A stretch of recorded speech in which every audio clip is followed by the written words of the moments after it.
significa que empezamos la clase, ¿verdad? Muchas gracias por estar tempranito, por estar ya dispuestos para esta escuela dominical. Vamos a orar, sean todos bienvenidos y vamos a orar para encomendar este tiempo en las manos del Señor. Oremos. Padre, muchas gracias te damos, querido Señor, por este tiempo en que podemos juntos como iglesia estudiar un poco más acerca de la consejería bíblica. Gracias por este tema que nos ha ayudado y edificado durante estos meses, y queremos encomendar este tiempo de esta mañana en tus manos, que tú nos ayudes a aprender algo, a poner en práctica también para la gloria de tu nombre. Y gracias porque tú nos has capacitado, Señor, para ayudar a otros, y gracias porque tú nos ayudas. Eres nuestra fuerza, nuestro sostén en cada momento de nuestra vida. Gracias por mis hermanos, sus corazones, y oramos por este tiempo en Cristo Jesús. Amén. Hermanitos, abran por favor sus Biblias en la primera carta a Tesalonicenses y vamos a leer en el último capítulo, desde el verso 14, un poco de estas palabras de la exhortación del apóstol Pablo a esta iglesia, a estos hermanos. Y si ustedes ven y están atentos a la lectura, vemos que hay varios mandatos acerca de cosas que debemos hacer todos los creyentes y tienen mucho que ver con la consejería bíblica. Estamos aquí para ayudarnos unos a otros, y recuerden, la consejería es un ministerio de ayuda. Eso es lo que hemos aprendido durante estos meses, y dice así 1 Tesalonicenses, el capítulo 5 y el versículo 14. También os rogamos, hermanos, que amonestéis a los ociosos, que alentéis a los de poco ánimo, que sostengáis a los débiles, que seáis pacientes para con todos. Mirad que ninguno pague a otro mal por mal, antes seguid siempre lo bueno unos para con otros y para con todos. Estad siempre gozosos, orad sin cesar. Dad gracias en todo, porque esta es la voluntad de Dios para con vosotros en Cristo Jesús. No apaguéis al Espíritu, no menospreciéis las profecías. Examinadlo todo, retened lo bueno, absteneos de toda especie de mal, y el mismo Dios de paz os santifique por completo, y todo vuestro ser, espíritu, alma y cuerpo, sea guardado irreprensible para la venida de nuestro Señor Jesucristo. Fiel es el que os llama, el cual también lo hará. Que el Señor bendiga esta porción de la Escritura. Y si ustedes se fijaron, estamos llamados como creyentes, como hijos de Dios, ¿a qué?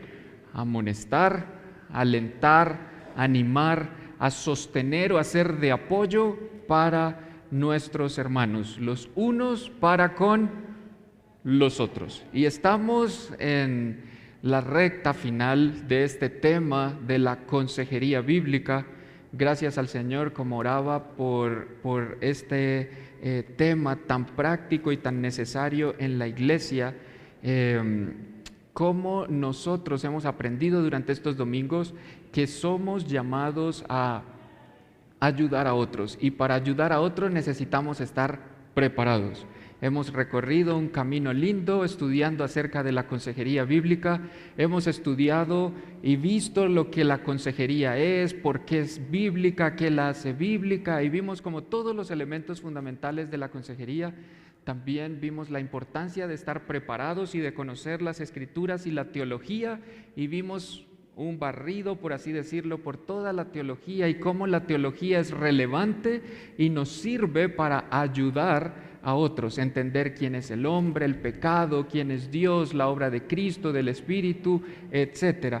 Cómo toda la teología nos ayuda a ayudar a otros. Y estamos ahora en la parte final, en la última parte del estudio, y estamos en la parte práctica. ¿Cómo es la metodología o cómo nosotros podemos desarrollar una metodología correcta a la hora de aconsejar o a la hora de ayudar a otros? ¿Cuáles son los elementos que deben estar o que deberían estar o que nosotros deberíamos ser conscientes que estén a la hora de ayudar a otros? Y pues bueno, esto es un tema extenso, profundo, y lo que tratamos de hacer aquí durante estos domingos es dar los elementos básicos y las herramientas básicas necesarias que nosotros deberíamos tener en cuenta a la hora de aconsejar o de ayudar a otros. Obviamente podemos profundizar mucho más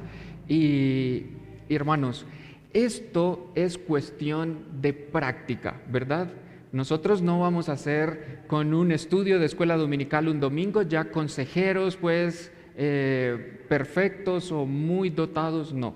Como lo vamos a ver hoy, esto tiene que ver con la práctica, con desarrollar, vamos a decirlo así, es como una ciencia pero también un arte. ¿Y por qué es un arte? Porque requiere práctica. Usted sabe, un buen pianista, un buen músico, un buen deportista, un buen artista, ¿qué hace para perfeccionar su habilidad? ¿Qué hace? Practicar, ¿verdad? Como practicar, ensayar y ensayar hasta que se va perfeccionando todos estos elementos. Entonces, vamos a ver 6 elementos durante estas semanas y ya hemos visto 3, hoy vamos para el 4. Ustedes ya estudiaron, los que han venido estos domingos, vieron que el primer elemento importante en la consejería bíblica es edificar una relación amorosa o edificar una relación adecuada con el aconsejado. ¿Esto con miras a qué? Cuando yo voy a ayudar a alguien, yo tengo que establecer o entablar una relación que genere en el aconsejado ¿qué? Confianza, ¿verdad? Para que él abra su corazón, pueda contarme y decirme con honestidad y sinceridad, esto es lo que está pasando, para nosotros poder brindar la ayuda necesaria. Ahora, segundo elemento que vieron es necesitamos compartir una esperanza bíblica con el aconsejado, y esto tiene que ver, yo voy a mostrarme de una manera que él pueda tener confianza en mí, pero como somos pecadores, nuestra tendencia siempre es poner nuestra confianza ¿en quién? En los hombres, ¿verdad? Y eso es lo que no debemos hacer. Sí debo tener una relación adecuada para que la persona abra su corazón, pero yo debo dirigir su confianza ¿a quién? A Dios, porque no soy yo el que va a solucionar su problema, ¿o sí? No soy yo el que tengo la solución, no soy yo su Dios, no soy yo en quien tiene que confiar, sino que debemos recordar que nuestra esperanza está puesta en Dios, que nuestro socorro, nuestro auxilio viene de Dios de lo alto y que yo meramente soy otro pecador tratando de ayudarte a pensar correctamente. Entonces hay esperanza y esa esperanza debe estar en Dios, no en los hombres. Y hace 8 días vimos el tercer elemento con el hermano Jimmy y era algo bien práctico y es algo que debo hacer cuando voy a ayudar a alguien, es ¿qué? Recolectar ¿qué?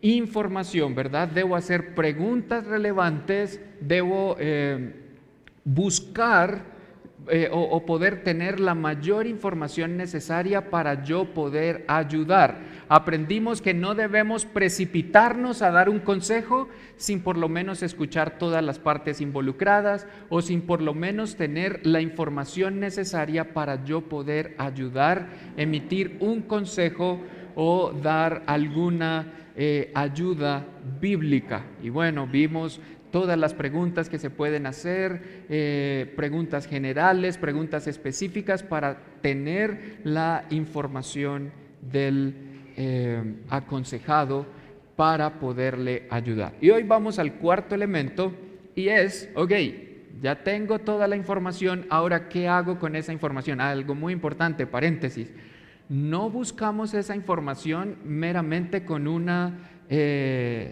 deseo de conocer o de saber, para llamarlo en términos bien castizos, por chisme, ¿verdad? Como, yo quiero que me cuente todo para saber qué es lo que está pasando.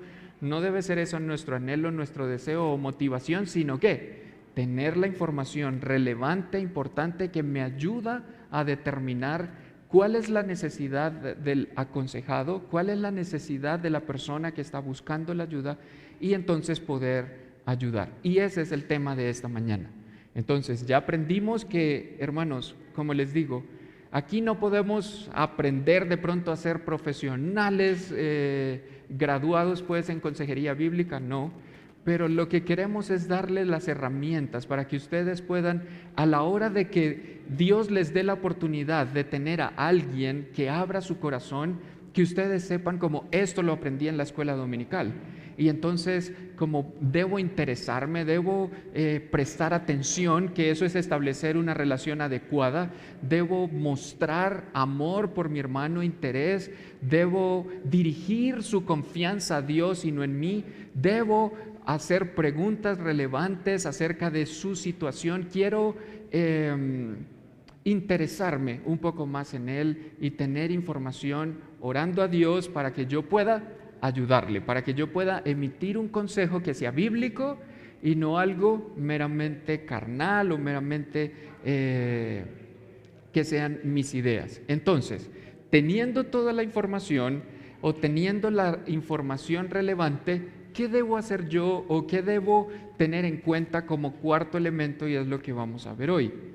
Entonces, después de que yo he preguntado y tengo más o menos, conozco un poquito acerca de sus pensamientos, sus emociones, lo que está sintiendo, conozco, tengo detalles del problema, he escuchado quizá las partes involucradas, entonces ahora yo tengo que hacer algo y es evaluar esa información. ¿Cómo?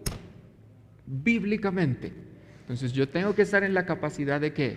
Pensar, discernir, meditar, ok, esto es lo que está pasando y ahora, ¿qué debo hacer? Entonces, pensar qué dice la Biblia respecto a eso, qué situación hay en la Biblia con algún personaje o con algo que me ayude a mí a tener herramientas bíblicas para poder aconsejar. ¿Qué causa eso o qué es la causa que dice la Biblia que es posiblemente la causa del problema de mi aconsejado? Como vamos a ver en esta mañana, la Biblia nos da muchos detalles y ayuda como consejeros para nosotros poder ayudar a otros. ¿Están ahí o están perdiditos? No, ahí vamos, ¿verdad? Si alguien está un poquito perdido, puede levantar la mano, hacer preguntas, porque la idea es aprender. Entonces, vamos a evaluar bíblicamente ahora la información que tenemos. Y este es un paso muy importante en la consejería bíblica, porque la evaluación del problema o la evaluación de la situación que me han compartido para yo poder ayudar debe hacerse a la luz de la Biblia, no a la luz de lo que yo creo. Hemos aprendido que no debemos precipitarnos a dar consejos sin tener toda la información, ¿verdad? Ahora, hoy vamos a aprender que teniendo la información, yo no debo precipitarme a dar un consejo sin primero evaluar esa información, esa situación, aún el mismo aconsejado a la luz de la Escritura, para poder dar una ayuda sabia conforme a la necesidad del aconsejado. Como les decía, este paso, este proceso, aún el hecho de aconsejar, hermanos, es una ciencia. Alguien lo definió como una ciencia y un arte. Una ciencia, ¿por qué? Porque requiere conocimiento, requiere de alguna manera también patrones en los que vamos a desarrollar, ¿verdad? Nuestra consejería. Hay pasos que debemos seguir y que hemos aprendido y que estamos aprendiendo de manera práctica. Entonces lo podemos ver de esa manera. Y es un arte porque requiere práctica, requiere, y no se preocupen, quizá al principio, cuando alguien nos aborda o cuando alguien quiere dedicarse realmente a la consejería bíblica, al principio muchas veces uno se siente impotente, como ¿qué le digo, verdad? Como no viene nada a nuestra mente, quizá de una para ayudar. ¿Qué versículo puedo dar? ¿Con qué versículo puedo animar? ¿Qué por así decirlo, tarea puedo dejarle a mi aconsejado para que le ayude? ¿O cómo podemos hacer? Y al principio podemos sentirnos así, pero hermanos, con la ayuda del Señor, y eso es lo que queremos, también mostrarles la seriedad, importancia de estar preparados, de estar estudiando, escudriñando las Escrituras, porque a medida que, como dice la Biblia, la palabra de Cristo mora en abundancia en nuestros corazones, en nuestras mentes, ¿creen ustedes que es más fácil que el Espíritu use esa palabra que hay en nuestra mente para traernos un versículo y ayudar a otros? ¿Creen que es más fácil? Sí, ¿verdad que sí? Como vamos a tener la palabra de Dios y a medida que nosotros estamos ejercitando esa disciplina espiritual de leer, de meditar, de escudriñar las Escrituras, hermanos, vamos a ser más rápidos, más ágiles a la hora de identificar, a la hora también de poder ayudar a otros. Entonces, ahí estamos con lo que es la evaluación de las, vamos a decirlo así, de los datos o de la información. Tenemos que evaluarlo bíblicamente. Y entonces, toda la información que tenemos, nosotros empezamos a ordenarla. Y de esto se trata evaluar bíblicamente. ¿Qué es evaluar bíblicamente? Bueno, no es hacer una evaluación y hacer un examen, no. Evaluar bíblicamente es empezar a toda esa información que tengo, todo lo que he oído, todo lo que he escuchado, ok, tengo que clasificarlo, tengo que pensar en esa información, ok, ¿qué es lo que está pasando quizá en su corazón? Recuerden, un principio muy importante que repetimos y repetimos en la consejería bíblica, el problema es ¿qué? El problema no es el problema, sino el problema está ¿dónde? En el corazón. Entonces yo ya ahí empiezo y ya tengo como un principio importante, ¿verdad? Y empiezo a hacer preguntas y empiezo a investigar un poco acerca de su corazón y ya puedo identificar si mi aconsejado está aquí por una ocasión de sufrimiento o si está aquí por una ocasión de pecado y de lucha con algún pecado, está sufriendo como consecuencia de un pecado o está sufriendo por una causa no pecaminosa, sino quizás es una prueba en su vida. Entonces, ustedes ven que ya uno tiene que empezar a clasificar, a pensar, ok, como esto es sufrimiento, esto es pecado, y conforme a eso ya deben estar versículos de la Escritura en mi mente, cómo yo puedo empezar a tratar esto. Nuestra mente tiene que estar pensando en la palabra de Dios. ¿Qué dice Dios? ¿Qué ejemplo en las Escrituras? Por ejemplo, puedo pensar en David. ¿Cómo respondió David? ¿Cómo tuvo consecuencias su pecado y esto lo llevó al arrepentimiento? Entonces, el Salmo 55. Entonces, ven ustedes la información que estamos escuchando o que estamos recolectando. No la estamos haciendo por mero chisme o cultura general, ¿verdad? Ay, para saber cómo está el hermano. No, esa información ya en mi mente está siendo procesada, está siendo clasificada. Hay salmos que nos hablan acerca del sufrimiento por causas no pecaminosas, pero también como el Salmo 13, el Salmo 25, por ejemplo, pero también ahí vemos cómo el salmista sufría y no menciona ningún pecado, pero también vemos salmos o situaciones donde vemos la emoción del salmista y su arrepentimiento por el pecado y las consecuencias o el sufrimiento que está experimentando por causa del pecado. Entonces, ¿entienden ustedes un poquito esto? ¿Cómo vamos nosotros meditando, evaluando esta información bíblicamente? Ahora, ¿de qué está hablándome el aconsejado? ¿Cuál es su necesidad? Esta es otra pregunta que podemos evaluar o obtener acerca de la información. ¿Es por un asunto interno que lo tiene aquí pidiendo consejo o ayuda? ¿O es un asunto externo? Entonces yo me pregunto, ok, ¿tiene que ver con sus emociones? ¿Tiene que ver con sus pensamientos? tiene que ver con sus deseos. ¿Recuerdan ustedes el salmista cuando expresó en el Salmo 42:11, ¿por qué te abates, oh alma mía, y por qué te turbas dentro qué? De mí?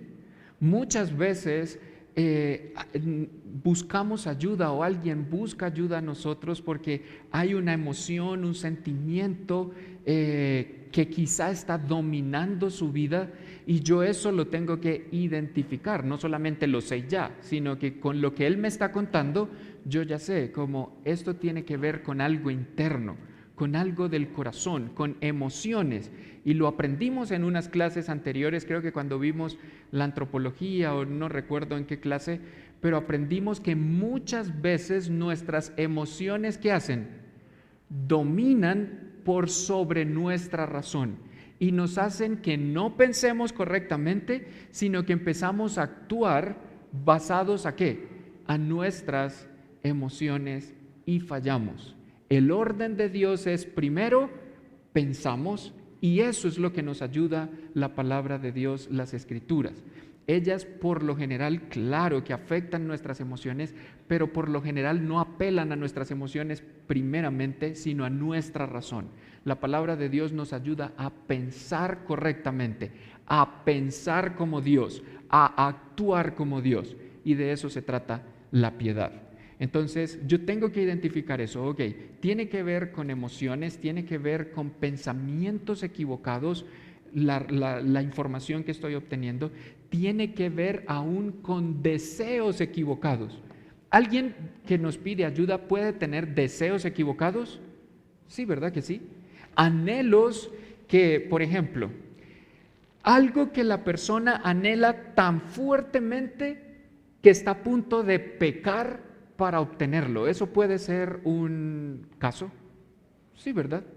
Alguien puede estar tomando decisiones basado a, por ejemplo, yo quiero tener dinero, como ya estoy cansado de que el sueldo no me alcanza y como tengo que buscar y mi mente es el futuro, quiero asegurar el futuro, y sobre eso nuestro aconsejado puede estar a punto de ¿qué? De pecar o de cometer un error o una equivocación que va a traer consecuencias peores, ¿verdad? Pueden estar pensando y planeando cosas que no le agradan a Dios, que claramente no son la voluntad de Dios. Entonces, yo identifico eso, tiene que ver con anhelos, deseos equivocados. Pregunta, hermanos, ¿las Escrituras nos hablan acerca de eso? ¿Cómo corregir o cómo buscar realmente la voluntad de Dios y cómo nuestros anhelos deben alinearse correctamente con los de Dios? Sí, la Biblia nos habla mucho de eso. De hecho, hay un salmo precioso que nos habla, deleítate a sí mismo en el Señor, y que ustedes lo conocen. Si nos deleitamos plenamente en el Señor, si estamos buscando primeramente el reino de Dios, si estamos gozándonos en comunión íntima con Dios, ¿qué va a hacer Él en nuestros corazones? Él va a poner en nuestros corazones los deseos que se alineen a su voluntad. Entonces, yo ya empiezo a pensar y pasajes empiezan a venir a mi mente. ¿Cómo puedo yo ayudar a mi hermano? Ahora también, no solamente analizo si es una causa interna, como lo vimos, emociones, pensamientos, deseos equivocados, sino también que puede estar aquí pidiéndome ayuda o abriendo su corazón por una causa externa.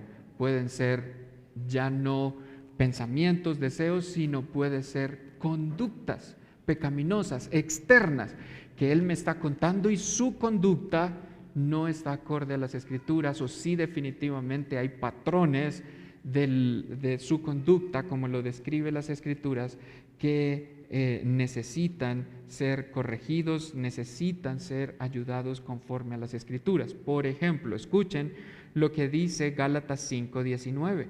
Manifiestas son las obras de la carne. ¿Cuáles son las obras de la carne manifiestas según las Escrituras?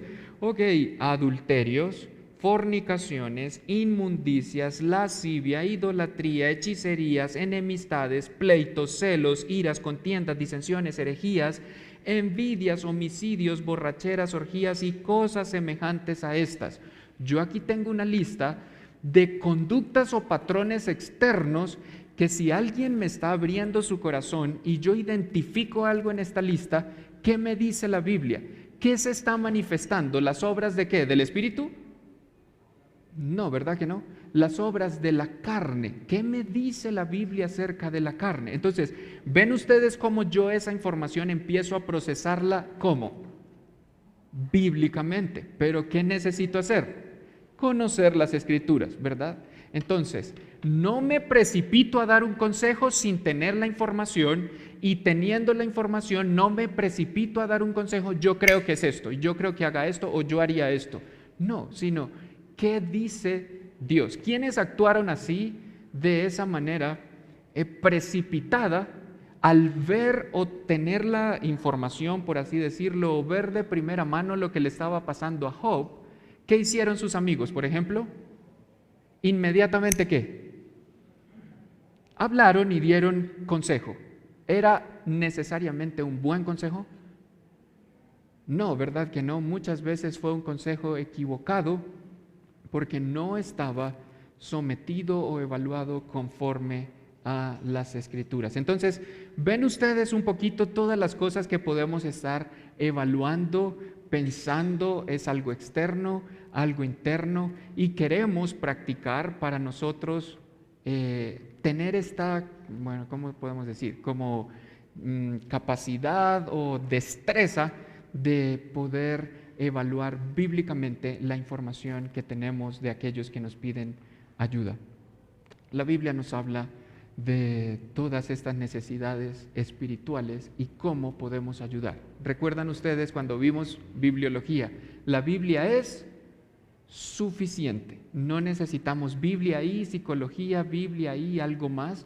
La Biblia contiene todo, dice la palabra de Dios, lo que el ser humano necesita espiritualmente para vivir esta vida y vivirla de una manera piadosa. Unos ejemplos de una interpretación equivocada y también una interpretación correcta de datos o de circunstancias de personas para ayudar. ¿Recuerdan ustedes en 1 Samuel, el primer capítulo, con Elí y Ana? Cuando Elí vio a Ana llorando en el templo y como doblegada, pues, rogando al Señor, orando, llorando, ¿él qué pensó? Que ella estaba como? Correcto, ebria, borracha. Imagínate sobre ese análisis dar un consejo y una ayuda. Pero ¿qué nos revela las Escrituras? ¿Qué era la situación de Ana? ¿Externa o interna? Bueno, ambas, ¿verdad? El deseo de un hijo, su incapacidad de tenerle, pero en ese momento la situación que la tenía, sí dice el texto, estaba afligida en espíritu. Y entonces sobre ese análisis correcto se puede dar una ayuda bíblica. ¿Recuerdan ustedes el joven rico? Cuando vino al Señor y le hizo todas estas preguntas y el Señor entabló una conversación con él. Bueno, obviamente aquí un paréntesis, hermanos. Nosotros necesitamos recolectar datos y analizarlos porque no somos Dios, ¿verdad que no? Nuestro Señor Jesucristo era Dios y Él conocía ¿qué? Todo de las personas que estaban hablando con Él, ¿verdad? Conocía sus pensamientos, sus corazones, nosotros no. Y no podemos asumir que le conozco y que sobre eso, no.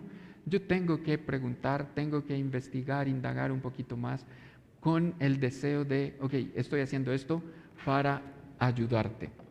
Cuando el Señor entabló esta conversación con el joven rico, ¿qué identificó? ¿Cuál era el problema del joven rico? ¿Qué amaba él más? ¿Las qué? Las riquezas. Muy bien. Él tenía un problema de avaricia y el Señor, y se creía justo, ¿verdad? Creía que había cumplido toda la ley. Y el Señor, ¿qué hizo? Como el maravilloso consejero que es, lo condujo ¿a qué? A su necesidad. Con preguntas llegó al problema de su corazón y aún le dijo lo que tenía que hacer.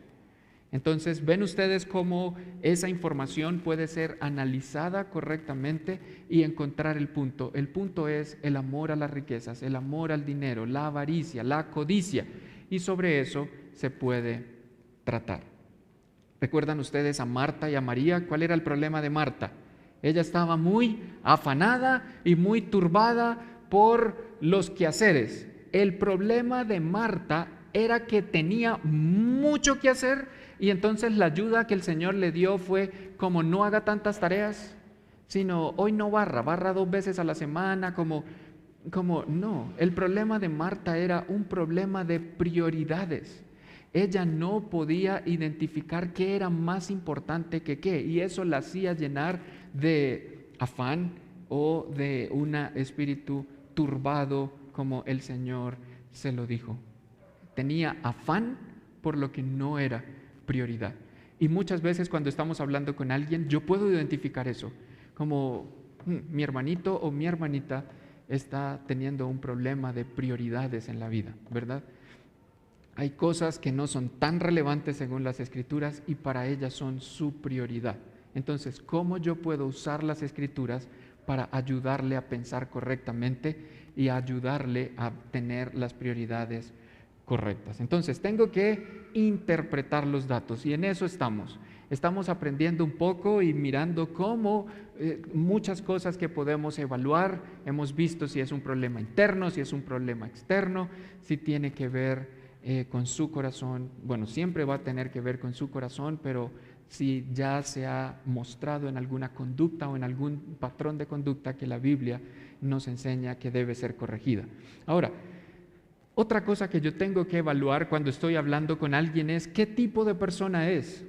Cuando digo qué tipo de persona es, solo hay 2 posibles en esta evaluación. Es creyente o no creyente.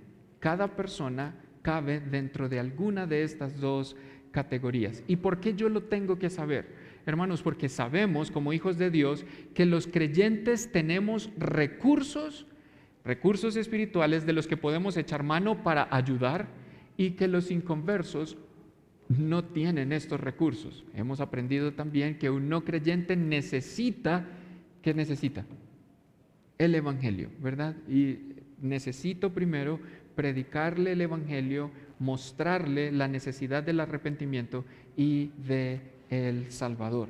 Entonces, si yo estoy hablando con alguien, yo puedo identificar, puedo preguntar e identificar si entiende el Evangelio, si esta persona realmente ha puesto su fe en el Señor, si realmente su confianza y su fe ve a Cristo como el Señor de sus vidas, reconoce y ha rendido su vida al señorío del Señor Jesucristo. Y si es así, yo sé que es un creyente, que estoy frente a un hermano, un verdadero hijo de Dios, entonces yo puedo, con la información, las preguntas que hago, identificar si mi hermano está teniendo una relación correcta con el Señor, ¿no es verdad? Si su relación o comunión con el Señor es genuina y es creciente. Yo puedo saber si mi hermano o mi hermana está pasando tiempo con el Señor en oración, en estudio riguroso de la palabra de Dios. Puedo saber un poquito de sus convicciones personales con preguntas que hago y entonces yo puedo saber cuáles son sus convicciones, qué piensa respecto a esto, qué cree profundamente, o si sus convicciones no son personales, sino son prestadas de otro, como que duda, como dice la Biblia, es una persona inestable o de doble ánimo, ya lo vamos a ver ahorita rápidamente. Entonces, esto es muy importante a la hora de evaluar esta información, porque la Biblia nos enseña y nos da muchas herramientas o verdades que nos ayudan a nosotros a detectar o a distinguir si una persona es verdaderamente hijo de Dios o no. Recuerdan que Mateo lo dijo, por sus frutos podrán conocerles, ¿verdad? Entonces nosotros podemos identificar, saber, y necesitamos hacerlo, no para juzgar meramente, sino para verdaderamente prestar una ayuda que sea para la gloria de Dios. Entonces, cuando yo estoy analizando eso, yo también puedo analizar no solo si es creyente o no, digamos que es creyente, pero con lo que hablamos y con los datos que tengo, yo también puedo determinar si esta persona es madura o inmadura espiritualmente. Pregunta, hermanitos, ¿hay creyentes genuinos, verdaderos, pero que son inmaduros? Sí, ¿verdad que sí? Bueno, la Biblia nos lo enseña. ¿Qué dice Hebreos el capítulo 5? Escuchen el versículo 11 al 14. Acerca de esto tenemos mucho que decir, dice el escritor de los Hebreos, y difícil de explicar del tema que está hablando, por cuanto os habéis hecho tardos para oír, porque debiendo ser ya maestros después de tanto tiempo, tenéis necesidad de que se os vuelva a enseñar cuáles son los primeros rudimentos de la palabra de Dios. Y habéis llegado a ser tales que tenéis necesidad de leche y no de alimento sólido. Y aquel que participa de la leche es inexperto en la palabra de justicia porque es niño, porque el alimento sólido es para los que han alcanzado madurez, para los que por el uso tienen los sentidos ejercitados en el discernimiento del bien y del mal. En la clínica estamos leyendo todas las mañanas, cuando el tiempo de oración y devocional, la carta a los Hebreos. Y esta semana nos tocó este pasaje y estábamos hablando un poquito de eso. ¿Cómo así a qué se refiere con la inmadurez, con la falta de no solo conocimiento? ¿Cómo así que toca volver a los rudimentos y a lo mismo de siempre?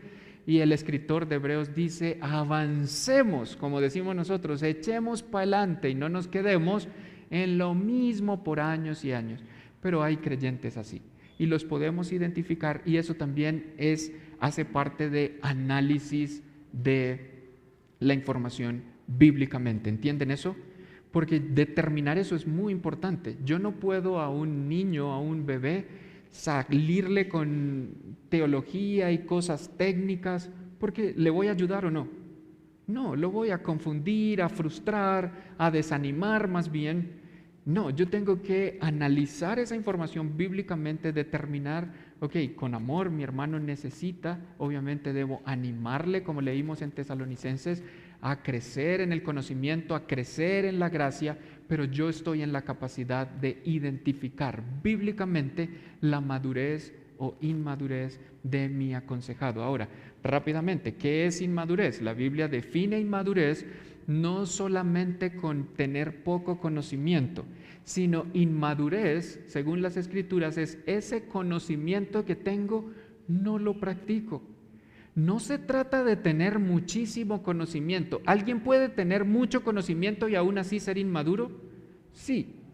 La madurez viene, vamos a ponerlo así como paralelo a la sabiduría, ¿con qué tiene que ver? Con poner en práctica lo que sé. Eso me hace maduro, eso me hace crecer. Si yo sé que debo hacer esto y no lo hago, estoy actuando con inmadurez. Entonces, y llegamos finalmente, ahora sí vuelvan a Tesalonicenses y el capítulo 5 y 14, y esta también es una parte que yo debo analizar bíblicamente. Todos los datos que yo tengo, he recopilado de mi aconsejado, pues me llevan a determinar qué necesita él. Miren el versículo 14. Os rogamos, hermanos, que amonestéis a los ociosos, que alentéis a los de poco ánimo, que sostengáis a los débiles, que seáis pacientes para con todos. Con la información que yo tengo, con los datos que yo tengo de mi aconsejado, yo puedo saber, ok, es creyente, no creyente, sus convicciones, su madurez, qué está causando eso, si es un problema interno, si es un problema de conducta, todo eso yo ya lo estoy evaluando, pero yo también, a la luz de las Escrituras, puedo determinar qué necesita él. Necesita amonestación o exhortación, necesita aliento, necesita apoyo o sostén, paciencia. ¿Entienden ustedes? Entonces, la información que tengo, yo ya a la luz de la Biblia, repito, no a la luz de lo que yo creo, sino qué dice la Biblia, yo ya estoy pensando, analizando, ok, mi hermano creo que es un desordenado y aquí va a necesitar un poquito de ayuda, de exhortación. Estas palabras son interesantes. La primera palabra, amonestar a los ociosos, esta palabra ociosos tiene que ver con personas que andan desordenadamente. significa estar fuera del paso. Esas personas que son desafiantes, que son rebeldes, personas quizá irrespetuosas, caprichosas, que quiero esto y lo voy a hacer, punto. Obviamente sus anhelos, sus actitudes están fuera de lo que Dios quiere que hagan. Y entonces Pablo llama a los creyentes, las Escrituras llaman a los creyentes, ahí vemos, os rogamos hermanos, está hablando a toda la iglesia, no está hablando solo a los líderes, no está hablando a los diáconos, está hablando a todos. Todos estamos en la capacidad de amonestar a los ociosos. Bueno, hermanos, deberíamos, ¿verdad? Deberíamos estar en la capacidad de exhortar a un hermano que yo veo que anda desordenadamente, que tiene un espíritu rebelde, contradictor, como dice Corintios, un espíritu que es desafiante, que quiere hacer las cosas a su manera y que no presta atención a las Escrituras. Entonces yo puedo identificar eso, hermanos, y estoy llamado a exhortarle. Ahora, no es exhortar, regañar, no. Exhortar es ¿qué? Tiene que ver con caminar juntos, ayudarle a pensar correctamente, mostrarle bíblicamente cómo su actitud tiene y va a tener consecuencias. De eso se trata el verbo amonestar a los desordenados o a los ociosos. Amonestar tiene que ver con advertirle. ¿Me entiendes? Yo puedo decirle amorosamente, hermanito, si tú sigues así, o hermanita, si tú sigues así, van a haber consecuencias graves para tu vida. No estás actuando conforme a lo que Dios quiere o Dios demanda. No solamente puede haber alguien que necesita exhortación o amonestación o advertencia, sino alguien puede necesitar aliento. Aliento a los de poco ánimo. Poco ánimo tiene que ver con, lo podemos traducir como alguien dotado de un alma pequeña o cuya alma se ha encogido, que se desanima fácilmente, se cansa o se abate. Sus problemas o las circunstancias externas no provienen tanto de su rebelión o su obstinación como el caso anterior, sino un sentimiento de derrota, de falta de ánimo. En lugar de amonestarlos, ¿qué dice la Biblia que debemos hacer? Imagínate que nos llegue alguien así, lo amonestemos. No lo vamos a animar, ¿verdad? Necesitamos darle aliento, necesitamos alentar a aquellas personas de poco ánimo. Entonces, esto también hace parte, hermanos, de analizar bíblicamente la situación, bíblicamente la persona que nos está pidiendo ayuda. Y el tercer grupo mencionado aquí es sostener o ser de apoyo a los débiles. Esta palabra débil significa sin fuerza y se usa muchas veces en el Nuevo Testamento para hablar de personas que tienen limitaciones físicas. También se usa en un sentido general para describir a personas que son de alguna manera deficientes, puede ser en su educación o en oportunidades o sus finanzas o por sus problemas o por algún problema o limitación física. Hay personas, hermanos, dentro de nosotros que quizá por alguna circunstancia o impedimento físico, discapacidad, o porque no ha podido de pronto estudiar y se siente mal o está luchando con eso, ¿qué nos manda la Biblia a nosotros hacer? Yo puedo identificar si alguien está sufriendo por algo de eso, ¿y qué nos manda la Biblia? Hacer apoyo o hacer sostén a estas personas. Entonces, analizamos los datos, analizamos bíblicamente, comparamos con las Escrituras la persona que tenemos enfrente, si es creyente, si no lo es, las circunstancias, cómo la Biblia menciona o cómo las Escrituras nos hablan de la situación o qué viene a mi mente bíblicamente de personajes que han de pronto atravesado por circunstancias similares. Entonces, todo esto hace parte del análisis de datos. Y finalmente, hermanitos, en un minuto, ¿qué causa es posible? ¿Qué está causando posiblemente el problema de mi hermano. Esto también es importante identificarlo y analizarlo bíblicamente, porque las Escrituras no nos dejan a la deriva, nos hablan claramente de razones o causas por las que muchos van a sufrir o muchos van a mostrar actitudes pecaminosas. Por ejemplo, rápidamente, cuando hay conflicto, cuando alguien viene a buscar ayuda porque tiene un conflicto, ya sea familiar o donde sea, un espíritu siempre conflictivo, Santiago 4 nos enseña que los conflictos vienen generalmente del egoísmo. Gente que está insatisfecha y airada porque no obtiene lo que desea. Lo vimos ahorita, cuando deseo algo que hasta puedo pecar, ¿verdad? Para obtenerlo.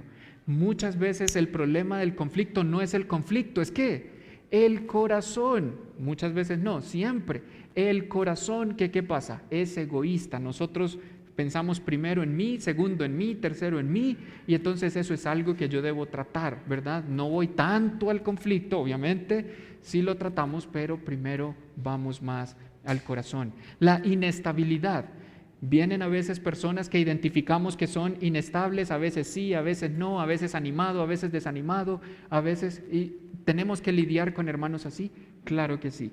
¿Qué dice la Escritura? Bueno, la inestabilidad se debe, Santiago 1:8, al doble ánimo.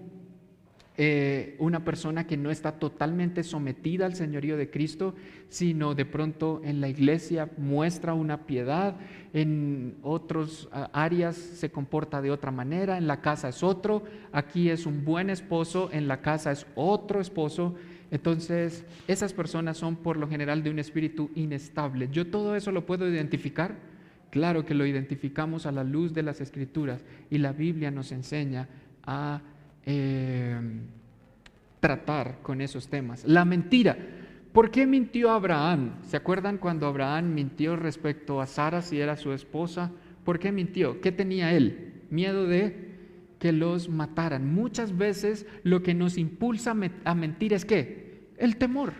¿Temor a qué? A que se burlen, temor a quedar mal, temor a que muchas veces hasta mentimos, hasta de nosotros nos da pena decir la verdad. Por ejemplo, yo no soy profesional o yo no estudié esto en un círculo de amigos, y mentimos y armamos una como imagen de nosotros que no es. ¿Por qué? ¿Cuál es la base?